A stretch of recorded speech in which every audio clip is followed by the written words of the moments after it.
G'day and happy Friday. Today the lesson from the letter to the Corinthians tells us straightforward and simply something about suffering and our salvation. Underlying the text and our entire understanding about salvation is the fact that Christ has died, also that we will die. We have to start at this understanding that death is inevitable, unavoidable, and almost all-powerful. Only when we understand and accept this can we really come to understand life and salvation. In his rather famed book, The Denial of Death, written in 1973, Ernest Becker goes to some length to explain how much of our lives are spent avoiding, explaining away, or attempting to defeat death. As his reflection goes on, however, he realises that this is often to the detriment, without giving due consideration to the real issue at hand, which is life. This life, he says, is the insurmountable problem.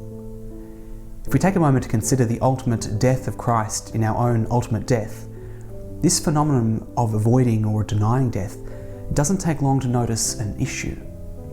If our entire belief in Christ includes an understanding of death and the understanding that he died, and yet the human condition includes a disposition to try and avoid or deny death, we can see how it becomes a kind of opposite force. Now, there's not time enough today to talk about this tension, but it's here that the lesson from St. Paul becomes significant for us. St. Paul says that we have to believe in the death of Christ because he said that Christ has been raised from this death. Our salvation is not the freedom from the reality of death, but a promise that death is not the end. Now, we spent this week reflecting on suffering and sorrow.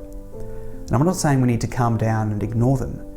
These realities are part of life and we need to deal with them in different ways. The task of our Christian life is to take on the heart and the mind of Christ so as to understand and accept these truths more and more, but also to look past them to our salvation.